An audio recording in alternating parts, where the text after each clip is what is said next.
ఏనుగు ఘటికాచలం. ఈ మూవీ అయితే ఈటీవీ విన్లో స్ట్రీమింగ్ అవుతుంది. ఈ మూవీకి స్టోరీ రైటర్ ప్రొడ్యూసర్ కింద రవిబాబు గారు చేశారు. స్క్రీన్ ప్లే అయితే రవిబాబు గారు చేయలేదు. ఇంకా స్టోరీ గురించి మాట్లాడుకుంటే నరేష్ గారికి 2 కొడుకులు, ఇంకా వాళ్ళకి పెళ్ళయి పిల్లలు కూడా ఉంటారు.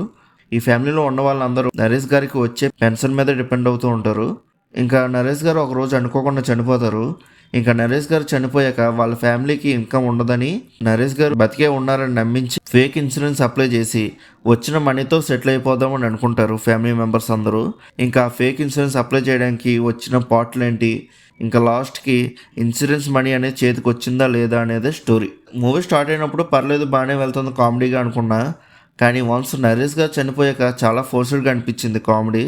సినిమా వెళ్తున్న కొద్దీ కామెడీ అలా అలా తగ్గుతూ ఉంది, కానీ మూవీ ఎక్కడ బోర్ అనిపించలేదు నాకు. అలా ఒక ఫ్లోలో వెళ్ళిపోతూ ఉందంతే.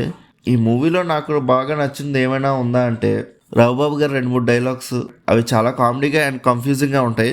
ఇంకా క్లైమాక్స్లో వచ్చే ట్విస్ట్ అయితే నేను అసలు ఎక్స్పెక్ట్ చేయలేదు ఎలా ఉంటుందని. చాలా బాగుంది. ఇంకా యాక్టర్స్ పెర్ఫార్మెన్సెస్ గురించి మాట్లాడుకుంటే అందరూ చాలా బాగా చేశారు. ఎవరి రోల్స్ వాళ్ళు న్యాయం చేశారని చెప్పొచ్చు. ఇంకా ఈ మూవీ మొత్తం రవిబాబు గారి స్టైల్లోనే ఉంటుంది.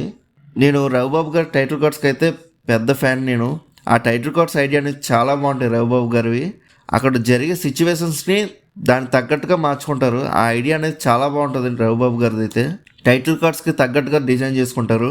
ఏదో బలవంతంగా పెట్టినట్టు కాకుండా ఓ ఫ్లోలో వెళ్ళిపోతూ ఉంటాయి టైటిల్ కార్డ్స్ కూడా. చాలా క్రియేటివ్గా అనిపిస్తాయి నాకు అవి.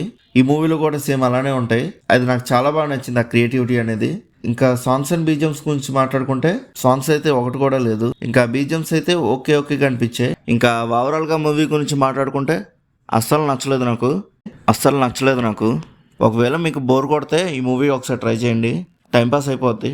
ఇంకా మీలో ఎవరైనా ఈ మూవీ చూసుంటే మీకు ఎలా అనిపించిందో కింద ఉన్న కామెంట్ సెక్షన్లో చెప్పండి. అలానే వీడియోని లైక్, షేర్, సబ్స్క్రైబ్ చేసుకుని బెల్ ఐకాన్ కూడా ఆన్లో పెట్టుకోండి. ఇంకా నెక్స్ట్ వీడియోలో కలుద్దాం. బాయ్.